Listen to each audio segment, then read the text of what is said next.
ನಮಸ್ಕಾರ. Public express ನ್ಯೂಸ್‌ಗೆ ಸ್ವಾಗತ. ನಾನು ಮಾನವ. ಈಗ ಹೆಡ್ಲೈನ್ಸ್.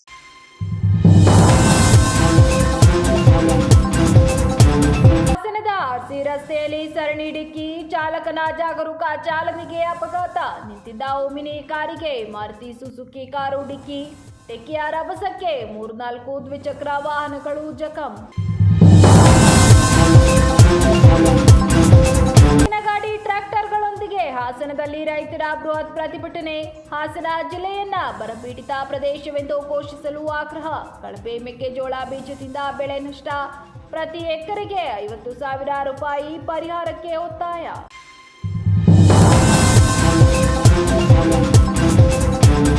ಹುಟ್ಟಿನಿಂದಲೇ ಹಲ್ಲುಗಳ ಕೊರತೆ, ಬಾಲಕಿಗೆ ಯಶಸ್ವಿ ಡೆಂಟಲ್ ಇಂಪ್ಲಾಂಟ್. ತಜ್ಞ ವೈದ್ಯರಿಂದ ಯಶಸ್ವಿ ಚಿಕಿತ್ಸೆ, ಮಗುವಿನ ಸಹಜ ಜೀವನಕ್ಕೆ ಹೊಸ ಭರವಸೆಯಿಂದ ಡಾಕ್ಟರ್ ರಮೇಶ್ ಚೌಧರಿ.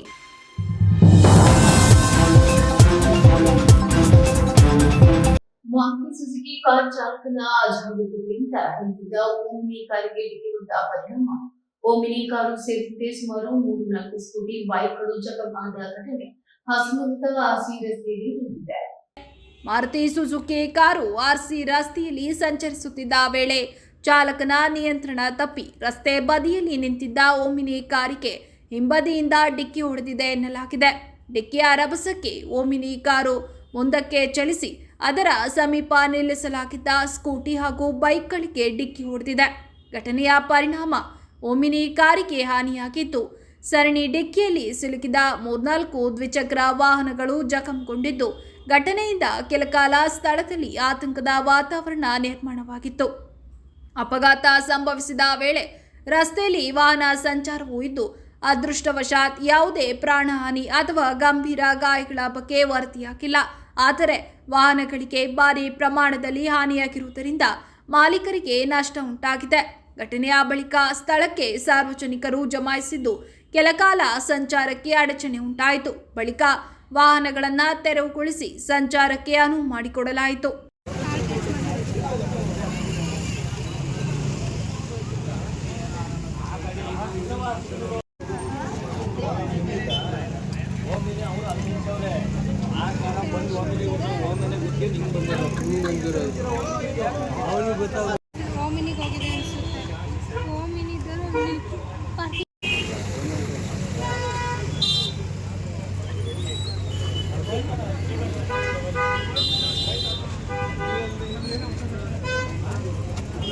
ಕಳಪೆ ಮೆಕ್ಕೆಜೋಳ ಬಿತ್ತನೆ ಬೀಜದಿಂದ ರೈತರಿಗೆ ಉಂಟಾಗಿರುವ ನಷ್ಟಕ್ಕೆ ಸೂಕ್ತ ಪರಿಹಾರ ನೀಡಬೇಕು. ಹಾಸನ ಜಿಲ್ಲೆಯಲ್ಲಿ ಬರಪೀಡಿತ ಪ್ರದೇಶವೆಂದು ಘೋಷಿಸಬೇಕು. ರೈತರಿಗೆ ಪರಿಹಾರ ಘೋಷಣೆ ಮಾಡಬೇಕು ಸೇರಿದಂತೆ ವಿವಿಧ ಬೇಡಿಕೆಗಳ ಈಡೇರಿಕೆಗೆ ಆಗ್ರಹಿಸಿ ರೈತರ ಸಾಮೂಹಿಕ ನಾಯಕತ್ವದಲ್ಲಿ ಕರ್ನಾಟಕ ರಾಜ್ಯ ರೈತ ಸಂಘ ಹಾಗೂ ಹಸಿರು ಸೇನೆ ಹಾಸನ ಜಿಲ್ಲಾ ಘಟಕದ ನೇತೃತ್ವದಲ್ಲಿ ಎತ್ತಿನ ಗಾಡಿ ಟ್ರ್ಯಾಕ್ಟರ್ ಮೂಲಕ ಬೃಹತ್ ಪ್ರತಿಭಟನೆ ನಡೆಸಿ ಜಿಲ್ಲಾಡಳಿತಕ್ಕೆ ಮನವಿ ಸಲ್ಲಿಸಿದರು. ನಗರದ ತಣ್ಣೀರು ಹಳ್ಳದಿಂದ ಹೊರಟ ಪ್ರತಿಭಟನಾ ಮೆರವಣಿಗೆಯು ಜಿಲ್ಲಾ ಜಂಟಿ ಕೃಷಿ ನಿರ್ದೇಶಕರ ಕಚೇರಿ ಎದುರು ಕೆಲ ಸಮಯ ಘೋಷಣೆಯನ್ನ ಕೂಗಿ ಅಲ್ಲಿಂದ ಬಿಎಂ ರಸ್ತೆ ಮೂಲಕ ಎನ್ಆರ್ ವೃತ್ತಕ್ಕೆ ಬಂದು ಮಾನವ ಸರಪಳಿ ನಿರ್ಮಿಸಿ ಶ್ರೀ ಪುಷ್ಪಗಿರಿ ಮಠದ ಮಠಾಧೀಶರಾದ ಸೋಮಶೇಖರ ಸ್ವಾಮೀಜಿ, ರೈತ ಸಂಘದ ರಾಜ್ಯ ವರಿಷ್ಠರಾದ ಕೆಟಿ ಗಂಗಾಧರ್ ಮತ್ತು ಕಣ್ಗಾಲ್ ಮೂರ್ತಿ ಇವರುಗಳು ಬಹಿರಂಗ ಭಾಷಣದಲ್ಲಿ ರಾಜ್ಯ ಸರ್ಕಾರದ ವಿರುದ್ಧ ಆಕ್ರೋಶವನ್ನು ವ್ಯಕ್ತಪಡಿಸಿದರು. ಇದಾದ ನಂತರ ಜಿಲ್ಲಾಧಿಕಾರಿ ಕಚೇರಿ ಆವರಣಕ್ಕೆ ಬಂದಾಗ ಮುಖ್ಯ ದ್ವಾರದಲ್ಲಿ ಪೊಲೀಸರ ಹಾಗೂ ರೈತರ ನಡುವೆ ಕೆಲಕಾಲ ಸಮಯ ವಾಗ್ವಾದ ನಡೆದು ನಂತರ ಡಿಸಿ ಕಚೇರಿ ಮುಂದೆಯೇ ಪ್ರತಿಭಟನೆಗೆ ಕುಳಿತು ಘೋಷಣೆ ಕೂಗುವಲ್ಲಿ ಯಶಸ್ವಿಯಾದರು. ಪುಷ್ಪಗಿರಿ ಮಠದ ಮಠಾಧೀಶರಾದ ಸೋಮಶೇಖರ ಸ್ವಾಮೀಜಿ ಬಹಿರಂಗ ಭಾಷಣದಲ್ಲಿ ಮಾತನಾಡಿ, ರೈತ ಬದುಕಿದರೆ ದೇಶ ಬದುಕುತ್ತದೆ. ಜನಪ್ರತಿನಿಧಿಗಳು, ಸರ್ಕಾರಗಳು ರೈತರ ಉದ್ಧಾರ ಮಾಡುತ್ತಿರುವ ಯಾವ ಲಕ್ಷಣ ಕಾಣುತ್ತಿಲ್ಲ. ಜಿಲ್ಲಾಧಿಕಾರಿಗಳು ಮತ್ತು ಕೃಷಿ ಅಧಿಕಾರಿಗಳು ರೈತರಿಗೆ ಸ್ಪಂದಿಸಬೇಕಾಗಿದೆ. ಮುಖ್ಯಮಂತ್ರಿಗಳಾದ ಡಿಕೆ ಶಿವಕುಮಾರ್ ಅವರು ಹಾಸನ ಜಿಲ್ಲೆಯ ರೈತರ ಮನವಿಗೆ ಸ್ಪಂದಿಸಿ ಹಾಸನ ಜಿಲ್ಲೆಯನ್ನ ಬರ ಪೀಡಿತವೆಂದು ಘೋಷಣೆ ಮಾಡಬೇಕೆಂದು ಆಗ್ರಹಿಸಿದರು. ಹಾಸನ ಜಿಲ್ಲೆಯ ರೈತರು ಎಚ್ಚೆತ್ತುಕೊಳ್ಳಬೇಕಾಗಿದೆ. ರಾಜ್ಯ ಸರ್ಕಾರಕ್ಕೆ ಒತ್ತಡ ಮಾಡುವ ಮುಖಾಂತರ ಹಾಸನ ಜಿಲ್ಲೆಯನ್ನ ಬರಪೀಡಿತ ಪ್ರದೇಶವೆಂದು ಘೋಷಣೆ ಮಾಡುವ ಮುಖಾಂತರ ಪ್ರತಿ ರೈತರಿಗೂ ಕೂಡ ಪರಿಹಾರವನ್ನು ಘೋಷಣೆ ಮಾಡಬೇಕು. ಪ್ರತಿ ಕೆರೆಗಳಿಗೆ ನೀರನ್ನು ಕೊಡುವ ಮುಖಾಂತರ ಇವತ್ತು ಏನು ನಮ್ಮ ಹಾಸನ ಜಿಲ್ಲೆ ಕೊಡಗು, ಚಿಕ್ಕಮಗಳೂರು, ಬೇರೆ ಬೇರೆ ಭಾಗದಲ್ಲಿ ಮಳೆ ಆಗುವಂತ ಸನ್ನಿವೇಶ ಇದೆ. ಆ ಮಳೆಯಿಂದ ಬರುವಂತ ಡ್ಯಾಮಿಗೆ ಬರುವಂತ ನೀರುಗಳನ್ನ ಇವತ್ತು ಕೆರೆಗಳನ್ನು ತುಂಬಿಸುವ ಮುಖಾಂತರ ರೈತರ ಜೀವನವನ್ನ ಇವತ್ತು ಉಳಿಸಬೇಕಾಗಿದೆ ದೇಶ. ಬಂಧುಗಳೇ, ನಮ್ಮ ದೇಶ ಭಾರತ ದೇಶ ರೈತರ ದೇಶ. ರೈತ ಬದುಕಿದ್ರೆ ಈ ದೇಶ ಬದುಕುತ್ತೆ ಅನ್ನುವಂತ ಮಾತು ಇವತ್ತು ಕೇಳ್ತಾ ಇದೆ. ಈ ದೇಶದ ಬೆನ್ನೆಲುಬು ರೈತರ ಅನ್ನುವಂತ ಏನು ವಾಕ್ಯ ಇದೆ, ಆ ಪದ್ಧತಿಯನ್ನು ಇವತ್ತು ನಾವೆಲ್ಲರೂ ಕೂಡ ಜಾರಿಗೊಳಿಸಬೇಕಾಗಿದೆ. ಇವತ್ತು ಜನಪ್ರತಿನಿಧಿಗಳು, ರಾಜ್ಯ ಸರ್ಕಾರಗಳು ರೈತರ ಬೆನ್ನೆಲುಬು ಮುರಿತೇ ವಿನಃ ರೈತರನ್ನ ಉದ್ಧಾರ ಮಾಡುವಂತ ಯಾವ ಲಕ್ಷಣಗಳು ಇವತ್ತು ಕಾಣ್ತಾ ಇಲ್ಲ. ಕಾರಣ, ಇವತ್ತು ಪ್ರತಿಯೊಬ್ಬ ರೈತರು ಕೂಡ ಸ್ವಾಭಿಮಾನಿಗಳಾಗಬೇಕಾಗಿದೆ. ಪ್ರತಿಯೊಬ್ಬ ರೈತರು ಕೂಡ ತಮ್ಮ ಹಿತವನ್ನು ತಾವು ಕಾಪಾಡಿಕೊಳ್ಳೋದ್ರ ಜೊತೆಯಲ್ಲಿ ನಿಮ್ಮ ಧೈರ್ಯ, ನಿಮ್ಮ ಶಕ್ತಿ, ನಿಮ್ಮ ಹೋರಾಟ ಇವತ್ತು ರೈತರು ಮಾಡಬೇಕಾಗಿದೆ. ಆ ಕಾರಣಕ್ಕಾಗಿ ಇವತ್ತು ರಾಜ್ಯದಾದ್ಯಂತ ಇವತ್ತು ರೈತ ಪ್ರತಿಭಟನೆ ನಡೀತಾ ಇದೆ.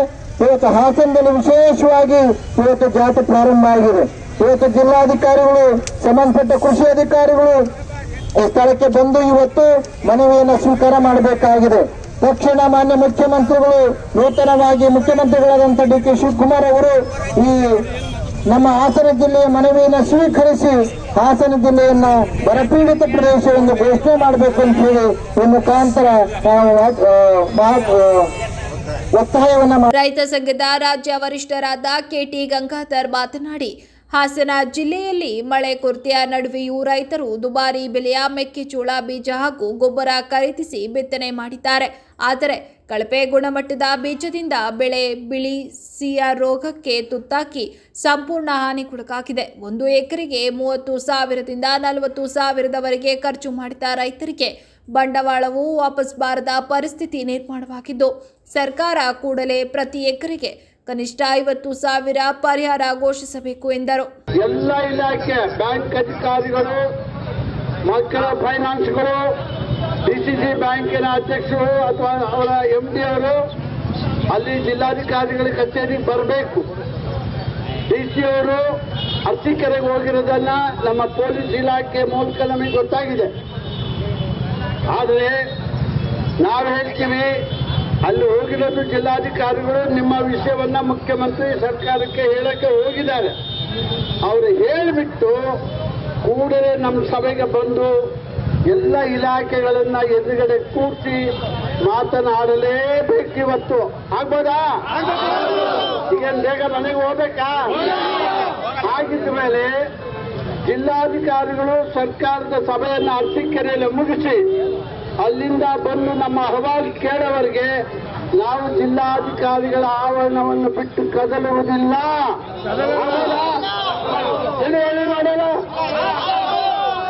ಕೊಡ್ತೀರಾ?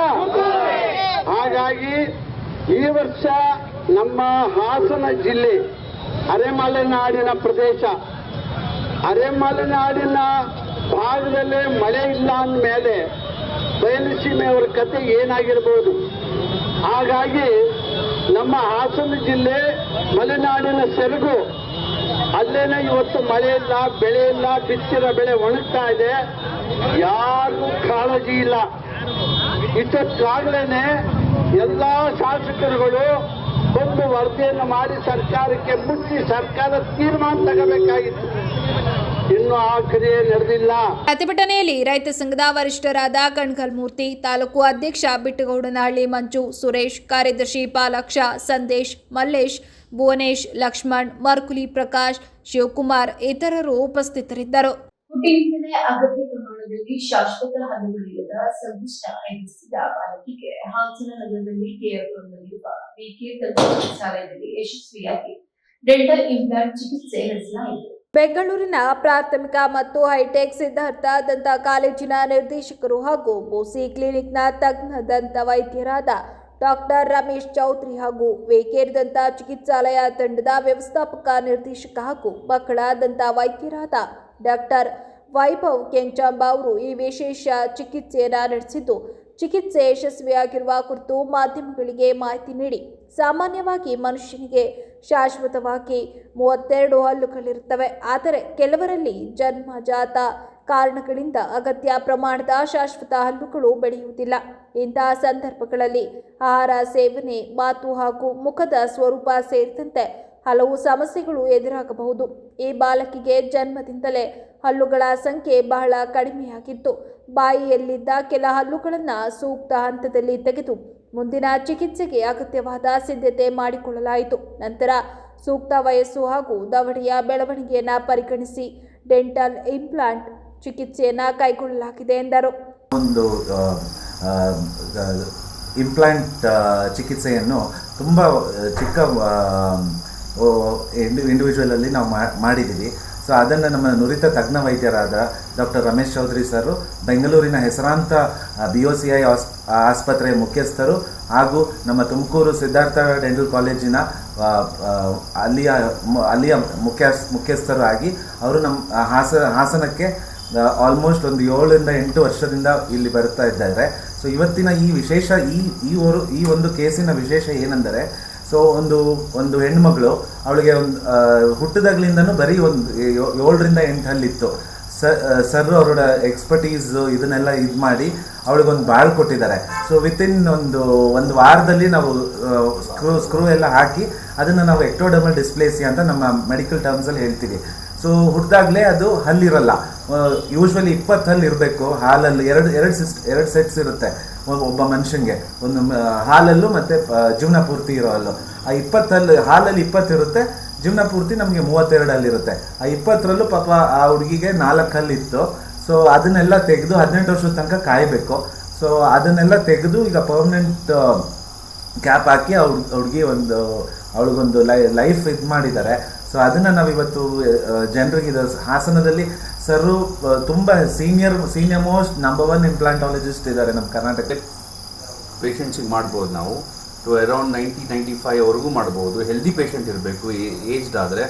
ಸೊ ಈ ಹುಡುಗಿ ನಾವು ಏನು ಮಾತಾಡ್ತಾ ಇದ್ದೀವಿ, she is going through a condition called congenitally missing teeth. ಇದಕ್ಕೆ ಎಕ್ಟೋಡರ್ಮಲ್ ಡಿಸ್ಪ್ಲೇಸಿಯಾ ಅಂತ ಹೇಳ್ತೀವಿ. ಅದರಲ್ಲಿ ಪರ್ಮನೆಂಟ್ ಹಲ್ಲು ಇರೋದಿಲ್ಲ. ಅದಕ್ಕಾಗಿ ಅವರಿಗೆ ಒಂದು ಸೊಸೈಟಿಯಲ್ಲಿ ಮತ್ತೆ ನಾವು ಇದು ಮಾಡಬೇಕು ಅಂದರೆ she need to get a permanent teeth. So at the age of 16 ನಾವು ಅವಳಿಗೆ ಪರ್ಮನೆಂಟ್ ಟೀತನ್ನು ಇದು ಮಾಡೋಕ್ಕೆ ಇಂಪ್ಲಾಂಟ್ಸ್ ಹಾಕಿದ್ವಿ. ಇಂಪ್ಲಾಂಟ್ ಹಾಕಿ ಅದಾದಮೇಲೆ ಒಂದು 3-4 ಮಂತ್ಸ್ ಆದಮೇಲೆ ಅವಳಿಗೆ ಪರ್ಮನೆಂಟ್ ಟೀತ್ ಕೊಟ್ವಿ. That is in implant restoration ಅಂತ. ಸೊ ಈಗ ಆಗಲೇ ಅವಳಿಗೆ ಸುಮಾರು ಒಂದು 7-8 ವರ್ಷ ಆಗಿದೆ. ಅದು ಎಜುಕೇಷನ್ ಮುಗಿಸಿದವಳು, ಅದಾದಮೇಲೆ ಮದುವೆ ಬೇರೆ ಆಗೋಯಿತು. So this is like we are sending the patient back into the society where they are deprived with the teeth anta. Andre avrige hallu iradilla. So they will be, and we know that it is importance of teeth is very important in the society. So to give back that life to them, we have restored. So now ee treatment comfortable agi ಮಾಡಬಹುದು with the advancements and all that. And ಬೇರೆ ಏನು treatment ಅಂದರೆ, ಏನಾದರೂ fracture ಆಗಿ ಹಲ್ಲು ಮುರಿದಿದೆ, ಆಗಿ ಹಲ್ಲಿಲ್ಲ, complete ಆಗಿ ಹಲ್ಲು ಅಲ್ಲಾಡ್ತಾ ಇದೆ, ಈ ಎಲ್ಲ ಕಂಡೀಷನ್ಗೂ ನಾವು ಪರ್ಮನೆಂಟ್ ಫಿಕ್ಸೇಷನ್ ಮಾಡ್ಬೋದು with the support of implants. And durability ತುಂಬ ಇರುತ್ತೆ, ಲೈಫ್ ಲಾಂಗ್ ಇರ್ಬೋದು. ಮೇಂಟೈನ್ ಮಾಡ್ಕೊಂಡು ಹೋದರೆ ಲೈಫ್ ಲಾಂಗ್. ಖರ್ಚು ಸುಮಾರು ಒಂದು 3.5 ಲಕ್ಷ ಬರುತ್ತೆ. Depend on the various materials ಇದ್ದಾವೆ. ಬಟ್ ಏನಂತಂದರೆ ಡ್ಯೂರಬಿಲಿಟಿ ಬೇಕು ಅಂತಂದರೆ it is always good. I think ಈಗ ಈ ನಡುವೆ ಸ್ವಲ್ಪ ಲೈಕ್ ಬಜಾಜ್ ಫೈನಾನ್ಸು ಅವೆಲ್ಲ ಫೈನಾನ್ಸು ಮಾಡುತ್ತೆ. ಸೊ ದಟ್ ಬ್ಯಾಂಕ್ ಲೋನ್ ತೊಗೊಂಡು ಮಾಡ್ಬೋದು. But of course it is a treatment for the life time. ತಾಲೂಕಿನ ಕಸಬಾ ಹಾಗೂ ಮಲ್ಲಿಪಟ್ಟಣ ಹೋಬಳಿ ವ್ಯಾಪ್ತಿಯ ವಿವಿಧ ಗ್ರಾಮದಲ್ಲಿ ಶಾಸಕರ ಅನುದಾನದಲ್ಲಿ ಒಟ್ಟು 76 ಲಕ್ಷ ರೂಪಾಯಿ ವೆಚ್ಚದಲ್ಲಿ ಸಿಸಿ ರಸ್ತೆ ಅಭಿವೃದ್ಧಿ ಕಾಮಗಾರಿಗಳಿಗೆ ಶಾಸಕ ಮಂಜು ಭೂಮಿ ಪೂಜೆ ನೆರವೇರಿಸಿದರು. ಬಳಿಕ ಮಾತನಾಡಿದ ಅವರು, ಗ್ರಾಮೀಣ ಪ್ರದೇಶಗಳಲ್ಲಿ ಜನವಸತಿ ಪ್ರದೇಶಗಳಿಗೆ ಉತ್ತಮ ರಸ್ತೆ ಸಂಪರ್ಕ ಕಲ್ಪಿಸುವ ಉದ್ದೇಶದಿಂದ ವಿವಿಧ ಗ್ರಾಮಗಳಲ್ಲಿ ಸಿಸಿ ರಸ್ತೆ ಕಾಮಗಾರಿಗಳನ್ನು ಕೈಗೆತ್ತಿಕೊಳ್ಳಲಾಗುತ್ತಿದೆ. ಈ ಹಿನ್ನೆಲೆಯಲ್ಲಿ ಚಿಕ್ಕ ಅರಕಲಗೂಡು, ಬಬ್ಬುಗಳಲೆ, ಮಾಕೋಡು, ಮಾರನಕೊಪ್ಪಲು, ಮುಸವತ್ತೂರು ಕೊಪ್ಪಲು, ಕಾಕೋಡನಹಳ್ಳಿ, ಸೋಂಪುರ ಹಾಗೂ ಮಾತನೂರು ಗ್ರಾಮಗಳಲ್ಲಿ ರಸ್ತೆ ಅಭಿವೃದ್ಧಿ ಕಾಮಗಾರಿಗಳಿಗೆ ಚಾಲನೆ ನೀಡಲಾಗಿದೆ ಎಂದು ಹೇಳಿದರು. ಒಟ್ಟು 76 ಲಕ್ಷ ರೂಪಾಯಿ ಅನುದಾನದಲ್ಲಿ ವಿವಿಧ ಗ್ರಾಮಗಳ ಜನವಸತಿ ಪ್ರದೇಶಗಳು ಹಾಗೂ ಸಂಪರ್ಕ ರಸ್ತೆಗಳ ಅಭಿವೃದ್ಧಿಗೆ ಕಾಮಗಾರಿಗಳನ್ನು ಕೈಗೆತ್ತಿಕೊಳ್ಳಲಾಗುತ್ತಿದೆ ಎಂದರು. ಒಟ್ಟು 8 ಕಾಮಗಾರಿಗಳನ್ನ ಪ್ರಾರಂಭ ಮಾಡಿ 76 ಲಕ್ಷ ರೂಪಾಯಿನಲ್ಲಿ ಕಾಮಗಾರಿಯನ್ನು ಪ್ರಾರಂಭ ಮಾಡಿದೆ. ಇದ್ರ ಜೊತೆಗೆ SCPನಲ್ಲಿ ಸೋಂಪುರಕ್ಕೆ 50 ಲಕ್ಷ ರೂಪಾಯಿ, ಇದಕ್ಕೆ ಚಿಕ್ಕ ಅರಕಲಗೂಡಿಗೆ 6 ಲಕ್ಷ ರೂಪಾಯಿ 100 ಮೀಟ್ರು, ಬೊಬ್ಬಗಳಿಗೆ 80 ಮೀಟ್ರಿಗೆ CC ರೋಡ್ 5 ಲಕ್ಷ, ಮುಂಡಗೋಡಿಗೆ 9 lakh 150 metre, Maranakoppalu CC road 5,80,000 metre, Musathuru Koppalu ಸೇರಿ 25 ಲಕ್ಷ, 350 ಇಲ್ಲಿಗೆ 80 ಅಲ್ಲಿಗೆ, ಕಾಕೋನಹಳ್ಳಿಗೆ 9,150,000 metre, Sompura CC road 5.5 lakh 80 metre, 50 lakh, Madanuru 12 lakh ರೂಪಾಯಿ. ಈಗ ಇಷ್ಟು ಗ್ರಾಮಗಳಿಗೆ ಈಗ ಕೊಟ್ಟಂಥ ಸರ್ಕಾರದ ಹಣದಲ್ಲಿ ನನ್ನ MLA ಇದ್ರ ಗ್ರಾಂಟಲ್ಲಿ 5 ಊರುಗಳಿಗೆ ಯಾವ್ಯಾವ್ದು ಕೊಡಬೇಕು ಅಂತ ಹೇಳಿ ಕೊಟ್ಟಿದ್ದೀವಿ. ಒಟ್ಟು ಎಷ್ಟು ಈಗ ಊರಿನ ಬೇಡಿಕೆ ಇದೆ, ಈಗ ಮತ್ತೆ ಒಂದು 80 ಮೀಟ್ರ್ 100 ಮೀಟ್ರ್ ಅಂತ ಇದೆ. ಮುಂದಿನ ದಿನಗಳಲ್ಲಿ ನನಗೆ ಕೊಡ್ತಕ್ಕಂಥ ಅನುದಾನದಲ್ಲಿ ಆ 80 ಮೀಟ್ರ್ ಸೇರಿಸಿ ಪೂರ್ತಿ ಈ ಕೆಲಸವನ್ನು ಮುಗಿಸ್ತಕ್ಕಂಥ ಕೆಲಸವನ್ನು ನಾನು ಮಾಡಿಕೊಡ್ತೀನಿ. ಈ ಸಂದರ್ಭದಲ್ಲಿ ಅಧಿಕಾರಿಗಳು, ಸ್ಥಳೀಯ ಮುಖಂಡರು ಹಾಗೂ ಗ್ರಾಮಸ್ಥರು ಉಪಸ್ಥಿತರಿದ್ದರು. 11ರಿಂದ 12ರವರೆಗೆ ಹಲಸು ಮತ್ತು ಆಹಾರ ಮೇಳ ಮಲೆನಾಡಿನ ಸುವಾಸನೆ ಸ್ವದೇಶಿ ಉತ್ಪನ್ನಗಳ ವೈಭವ ಒಂದೇ ಸೂರಿನಡೆ ನಡೆಯುತ್ತಿದೆ ಎಂದು ಆಯೋಜಕ ಮಂಜುನಾಥ್ ತಿಳಿಸಿದರು.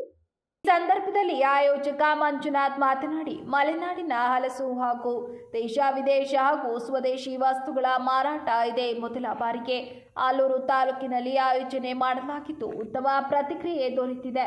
ಮುಂಜಾನೆಯಿಂದ ಜನರು ಬಿಡುವಿಲ್ಲದಂತೆ ಬಂದು ಖರೀದಿಯಲ್ಲಿ ತೊಡಗಿರುವುದು ಸಂತಸ ತಂದಿದೆ. ಮಲೆನಾಡಿನ ಹೆಮ್ಮೆಯ ಫಲವಾದ ಹಲಸಿನ ಸಿಹಿ ರುಚಿಯನ್ನ ಜನಮನಗೊಳಿಸುವ ಉದ್ದೇಶದಿಂದ ಆಲೂರಿನಲ್ಲಿ 2 ದಿನಗಳ ಕಾಲ ನಡೆಯಲಿರುವ ಈ ಹಲಸು ಮತ್ತು ಆಹಾರ ಮೇಳ ಒಕ್ಕಲಿಗರ ಸಮುದಾಯ ಭವನದಲ್ಲಿ ನಡೆಯುತ್ತಿದ್ದು, ಮಲೆನಾಡಿನ ಆಹಾರ ಸಂಸ್ಕೃತಿ ಮತ್ತು ಕೃಷಿ ಉತ್ಪನ್ನಗಳು ಮತ್ತು ಸ್ವದೇಶಿ ಕೈಗಾರಿಕೆಗಳ ಸಂಗಮವಾಗಲಿದೆ ಎಂದರು. ಹಲಸು ಮತ್ತು ಮಾವು ಮೇಳ, ಹಲಸು ಮತ್ತು ಆಹಾರ ಮೇಳವನ್ನು ಆಯೋಜನೆ ಮಾಡಿದ್ದೀವಿ. ಮತ್ತು ಇದೇನಂತ ಹೇಳಿದ್ರೆ ಕಾನ್ಸೆಪ್ಟು ಬಾಲಾಜಿ ಇವೆಂಟ್ಸ್ ವತಿಯಿಂದ ಇದನ್ನು ಆರ್ಗನೈಸ್ ಮಾಡಿರೋದು. ಬರೀ ಇಲ್ಲಿ ರುದ್ರಾಕ್ಷಿ ಹಲಸಿದೆ, ಆಮೇಲೆ ಚಂದ್ರ ಹಲಸಿದೆ, ನಾಗು ಹಲಸಿದೆ, ಆಮೇಲೆ ಎಲ್ಲ ವೆರೈಟೀಸು ಹಣ್ಣಿಂದೆಲ್ಲ ಗಿಡಗಳು ಸಿಗುತ್ತೆ. ಇಲ್ಲಿ ಗಿಡಗಳು ಅಂತಲ್ಲ, ಎಲ್ಲ ವೆರೈಟೀಸು ಫುಡ್ಸ್ ಇದೆ.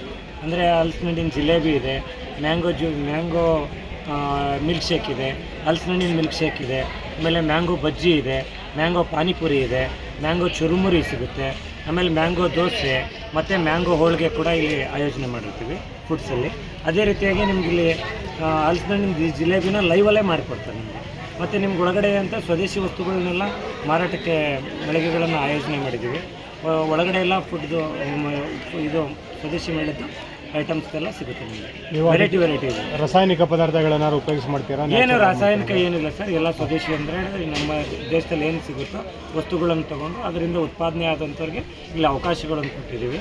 ಇದು ಹಾಸನದಲ್ಲಿ ಇದನ್ನ ಮೊದಲು ಹಾಸನದಲ್ಲಿ ಮಾಡಿದ್ವಿ, ಅದ ನಂತರದಲ್ಲಿ ಬೇಲೂರಲ್ಲಿ ಮಾಡಿದ್ವಿ. ಅದೇ ರೀತಿಯಾಗಿ ಈಗ ಆಲೂರಲ್ಲೂ ಕೂಡ ಆಯೋಜನೆ ಮಾಡಿದ್ದೀವಿ.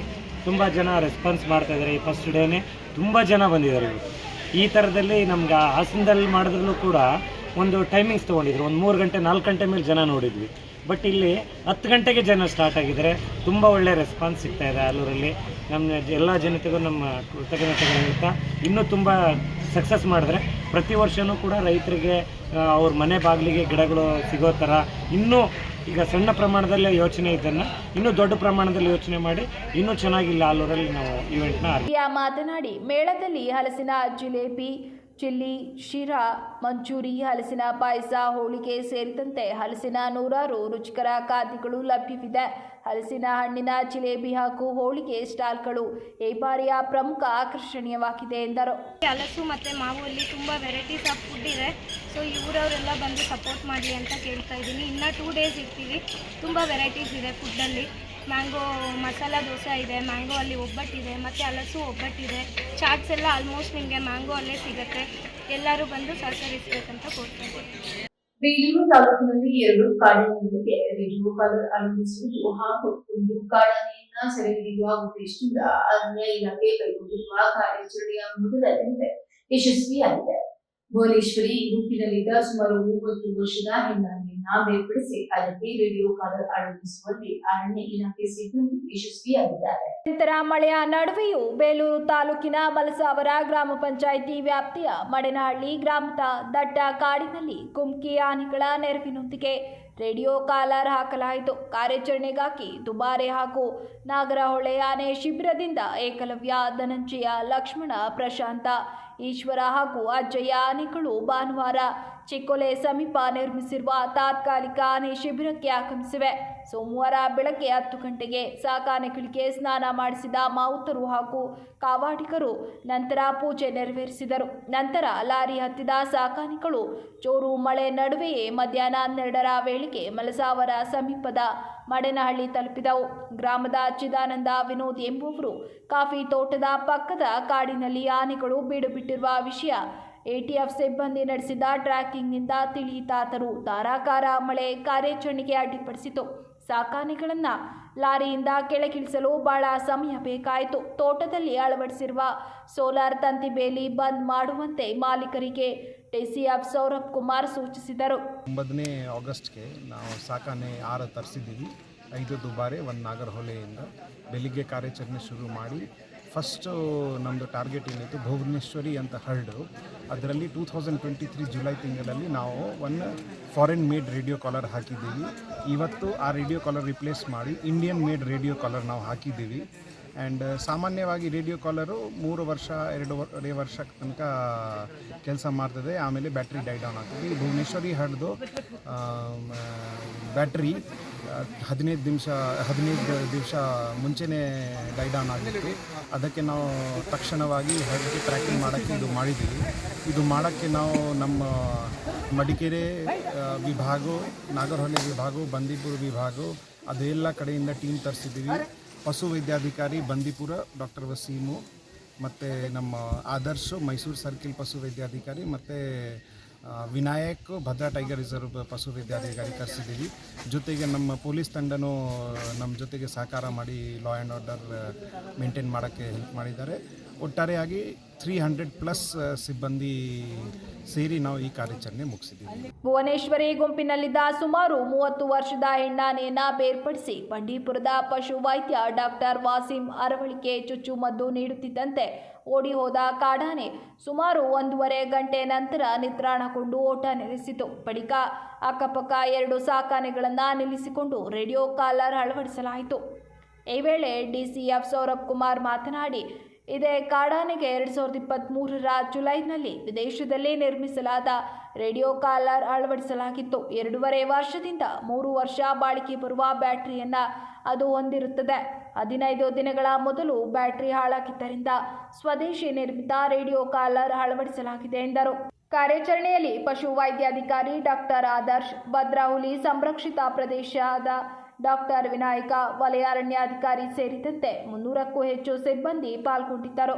ಅಖಂಡ ಭಾರತ ಸಂಕಲ್ಪ ದಿನದ ಅಂಗವಾಗಿ ಹಿಂದೂ ಜಾಗರಣಾ ವೇದಿಕೆ ಕೊಡಿಪೇಟೆ ಘಟ್ಟದ ವತಿಯಿಂದ ಪಟ್ಟಣದಲ್ಲಿ ಭಾನುವಾರ ಭವ್ಯ ಪಂಚಿನ ಮೆರವಣಿಗೆ ಹಾಗೂ ಸಾರ್ವಜನಿಕ ಸಭೆ ನಡೆಯಿತು. ಗಣಪತಿ ದೇವಸ್ಥಾನದಲ್ಲಿ ವಿಶೇಷ ಪೂಜೆ ಸಲ್ಲಿಸಿ ಭಾರತ ಮಾತೆಗೆ ಪುಷ್ಪಾರ್ಚನೆ ನೆರವೇರಿಸಿದ ಬಳಿಕ ಕಾರ್ಯಕರ್ತರು ಅಖಂಡ ಭಾರತದ ಸಂಕಲ್ಪ ಸ್ವೀಕರಿಸಿದರು. ನಂತರ ಪಂಜುಗಳನ್ನು ಹಿಡಿದು ಪಟ್ಟಣದ ಪ್ರಮುಖ ಬೀದಿಗಳಲ್ಲಿ ಮೆರವಣಿಗೆ ನಡೆಸಿದರು.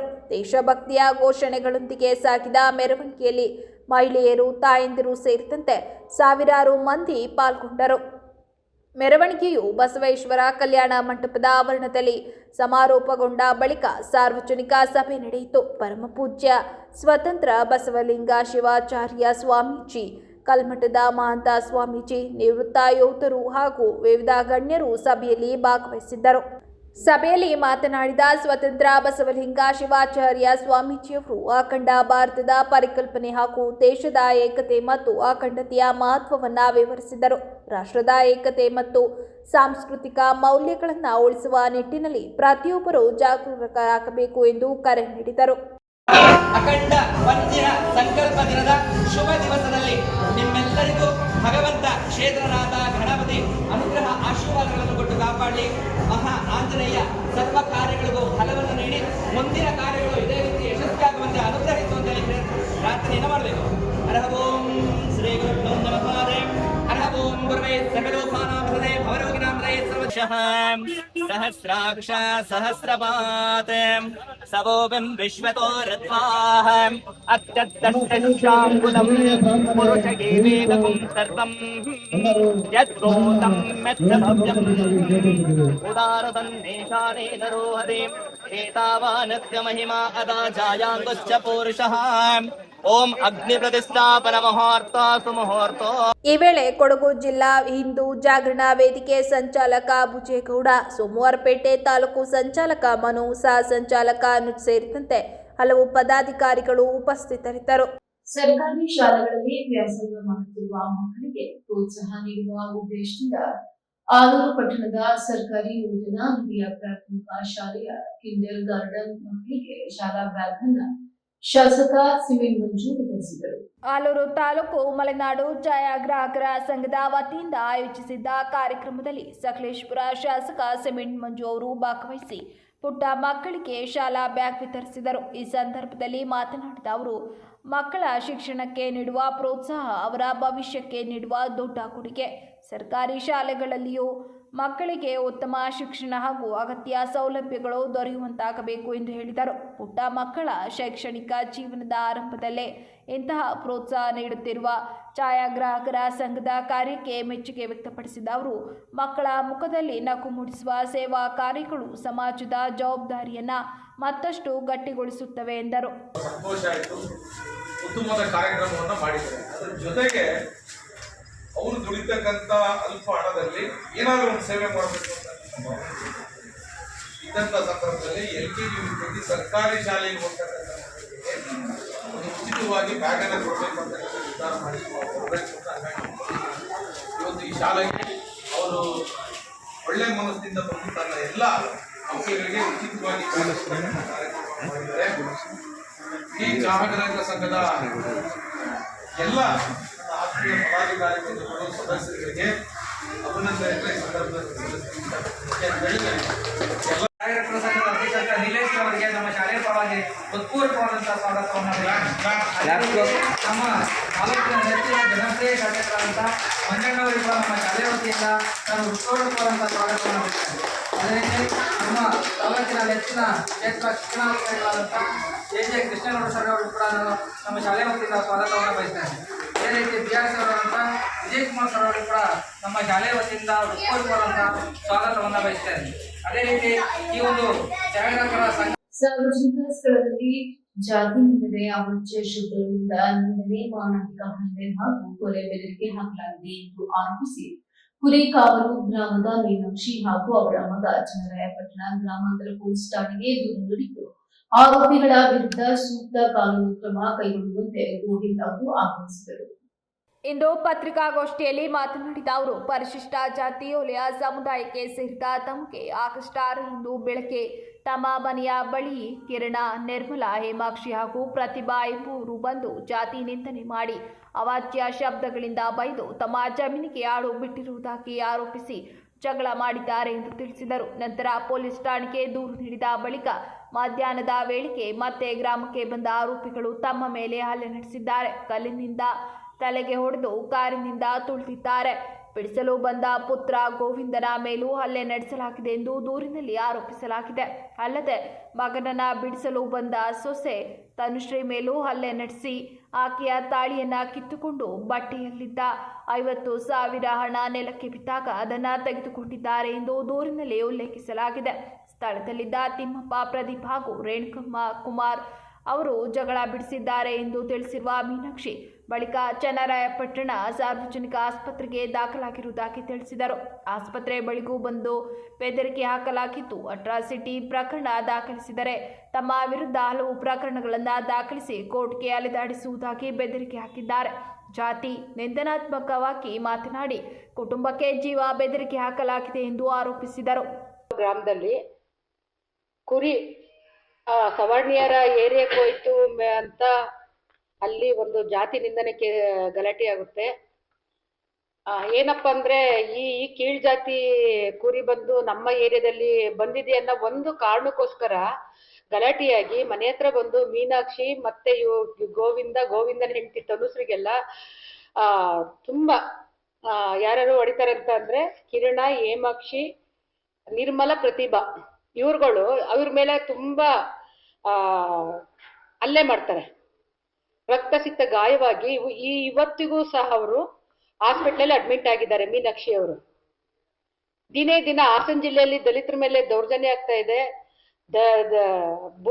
ಭೂಮಿಗೋಸ್ಕರ ಮತ್ತೆ ಒಂದು ಕುರಿ ಊರೊಳಕ್ ಮೇಯಕ್ ಹೋದ್ರೆ ಅದ್ರಲ್ಲೂ ಜಾತಿ ನಿಂದನೆ ಮಾಡ್ತಾರೆ ಅಂದ್ರೆ ಇವ್ರ ಮನಸ್ಥಿತಿ ಹೇಗಿರುತ್ತೆ ಅನ್ನೋದನ್ನ ನಾವು ತಿಳ್ಕೊಬೇಕಾಗುತ್ತೆ. ಯಾಕೆಂದ್ರೆ ನೋಡಿ, ಇನ್ನೂ ಜಾತಿ ವ್ಯವಸ್ಥೆ ಜಾರಿಲಿದೆ ಅಂತಂದ್ರೆ ಇವ್ರೇನ್ ಅಲ್ಲ, ಈಗ ಜಾತಿ ವ್ಯವಸ್ಥೆ ಜಾರಿಲಿದೆ ಅಂತ ಅಂದ್ರೆ ಬಟ್ ಈ ತರ ಅಮಾಯಕರ ಮೇಲೆ ಹಲ್ಲೆ ಮಾಡ್ಕೊಂಡು ಕೊಲೆ ಬೆದರಿಕೆ ಹಾಕಿ ಹೊಡಿತಾರೆ ಅಂತಂದ್ರೆ ಏನ್ ಅರ್ಥ ಇದಕ್ಕೆ? ಓದಿದ್ಯಾ, ಹೊರಗಡೆ ಸ್ವಲ್ಪ ಓಡಾಡ್ತಿದ್ಯಾ, ಇವಾಗ ನೀನ್ ನಿಲ್ಸೋದಾದ್ರೆ ನಿಲ್ಸು, ಇಲ್ಲಾಂದ್ರೆ ಇದನ್ನೂ ಆಗಲ್ಲ ಅಂತ ಅನ್ನೋ ಹೊತ್ತಿಗೆ ಊರ್ ಗ್ರಾಮಸ್ಥರಲ್ಲಿ ಯಾರ್ಯಾರಿಗೆ ಅನ್ಯಾಯ ಆಗಿದೆ, ಯಾರ್ಯಾರು ಆ ಕೇಸ್ಗಳಲ್ಲಿ ಓಡಾಡ್ತಿದ್ದಾರೆ. ಸುಮಾರು 50ರಿಂದ 60 ವರ್ಷದ ವಯಸ್ಕರಿಗೆಲ್ಲರಿಗೂ ಸಹ ರೇಪ್ ಮಾಡಕ್ ಬಂದಿದ್ರು. ಅಂತ ಹೋಗಿದ್ರೆ ಸಾಕು, ಅವ್ರ ಮೇಲೆ ರೇಪ್ ಕೇಸ್ ಕೊಡೋದು. ನಾವು ಲಾಯರ್ ಇದ್ದೀವಿ, ನಮಗೆಲ್ಲರೂ ಪರಿಚಯ ಇದ್ದಾರೆ, ನಾವು ಅಧ್ಯಕ್ಷರು ಎಲ್ಲ ನಮ್ಗೆ ಗೊತ್ತು ಅನ್ನೋ ಒಂದೇ ಒಂದು ಕಾರಣಕ್ಕೆ ತುಂಬಾ ಅಲ್ಲಿ ಜಾತಿಹೀನತೆ ಆಗ್ಲಿ, ಅಲ್ಲಿರುವಂತ ಜನಗಳ ಮೇಲೆ ಆಗ್ಲಿ ತುಂಬಾ ದರ್ಪ ತೋರಿಸ್ತಾ ಇದ್ದಾರೆ. ಈ ತರ ಸಮಸ್ಯೆಗಳಾಗಿವೆ. ಈಗ ನನ್ನ ತಾಯಿ ಹೊಡೆದ್ರು ಸಹ ಅಲ್ಲಿ ಬೆಳಿಗ್ಗೆ ಒಂದು ಕುರಿ ಹೋಗಿತ್ತು ಅಂತ ಒಂದು ನೆಪಕ್ಕೆ ಬಂದು ಹೊಡೆದು ಅಲ್ಲಿಂದ ಸೀದಾ ಚಂದ್ರಪಟ್ಟಣ ಹಾಸ್ಪಿಟಲ್ ಅವ್ರು ಅಡ್ಮಿಟ್ ಮಾಡಕ್ ಬಂದಾಗ್ಲೂ ಸಹ ಅಲ್ಲಿ ಆ ಲಾಯರ್ ಶೋಭಾನ್ ಅವರು, ನೀನ್ 1 ಕೇಸ್ ಕೊಟ್ರೆ ನಾನು 10 ಕೇಸ್ ಕೊಡ್ತೀನಿ, ನಿಮ್ ಕೈಲಿ ಅಟ್ರಾಸಿಟಿ ಬಿಟ್ರೆ ನಿಮ್ ಕೈಲಿ ಇನ್ನೇನ್ ಮಾಡಕ್ಕಾಗತ್ತೆ ಅಂತ ಎಲ್ಲ ಹೇಳಿದ್ದಾರೆ. ನಮ್ಮ ಅಣ್ಣ ಇದ್ದಾನೆ, ಅವನು ಕೊಪ್ಪರಿ ಮಾರಿ ಅವ್ನು ನಮ್ಮನ್ನು ಬಿಡಿಸ್ಕೊಬಿಡ್ತಾರೆ, ನೀವೇನ್ ಮಾಡ್ತೀರಾ ಅಥವಾ ಈ ತರ ಎಲ್ಲ ಒಂಥರ ಆಡ್ತಾಗೆ ಮಾತಾಡೋ ಹಾಗೆ. ಅಲ್ಲಿ ಯಾರು ಪೊಲೀಸ್ ಮಾದರಿಗೆ ಬಂದ್ರೆ ಅವ್ರು ನೋಡಿ ಒಂಥರ ಏನೋ ನಗಾಡೋ ತರ. ಇನ್ನು ಊರಲ್ಲಿ ಗ್ರಾಮಸ್ಥರನ್ನೆಲ್ಲ ಸೇರಿ ಒಂದ್ ಸಭೆ ಮಾಡಿ ನನ್ನ ಹತ್ರ ವಿಡಿಯೋಸ್ ಇದೆ, ಅವ್ರ ಆಗಿರೋ ಕಷ್ಟಗಳನ್ನೆಲ್ಲ ನನ್ನ ಹತ್ರ ಹೇಳ್ಕೊಂಡಿದ್ದಾರೆ. ಈ ತರ ಎಲ್ಲ ಸಮಸ್ಯೆಗಳಾದಾಗ ಅಲ್ಲಿ ಎಲ್ಲಾದ್ರೂ ಹೋಗಿ ನಿಂತ್ಕೊಂಡಾಗ ಅವ್ರು ಲಾಯರ್ ಪರಿಚಯ ಇರ್ತಾರೋ ಯಾರು ನಮಗೆ ಗೊತ್ತಿಲ್ಲ, ಏನೋ ಒಂಥರ ನಮ್ಮನ್ನ ಏನೋ ಒಂಥರ ನೋಡ್ತಾರೆ. ನಾವೇನು ಅಷ್ಟೊಂದು ಕೀಳ್ ಮಟ್ಟದಲ್ಲಿದ್ದೀವಿ. ಪತ್ರಿಕಾಗೋಷ್ಠಿಯಲ್ಲಿ ಶಿವಮ್ಮ, ದೇವರಾಜ್ ಹಾಗೂ ಗೋವಿಂದ ಉಪಸ್ಥಿತರಿದ್ದರು. ಈಗ ಮತ್ತೊಮ್ಮೆ ಹೆಡ್ಲೈನ್.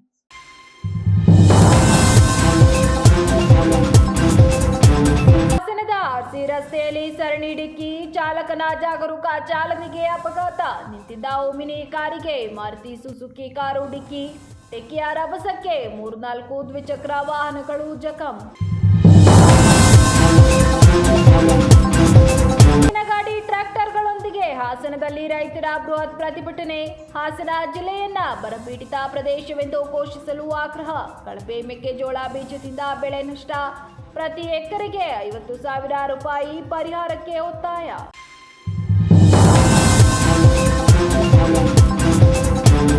ಹುಟ್ಟಿನಿಂದಲೇ ಹಲ್ಲುಗಳ ಕೊರತೆ, ಬಾಲಕಿಗೆ ಯಶಸ್ವಿ ಡೆಂಟಲ್ ಇಂಪ್ಲಾಂಟ್. ತಜ್ಞ ವೈದ್ಯರಿಂದ ಯಶಸ್ವಿ ಚಿಕಿತ್ಸೆ, ಮಗುವಿನ ಸಹಜ ಜೀವನಕ್ಕೆ ಹೊಸ ಭರವಸೆಯಿಂದ ಡಾಕ್ಟರ್ ರಮೇಶ್ ಚೌಧರಿ.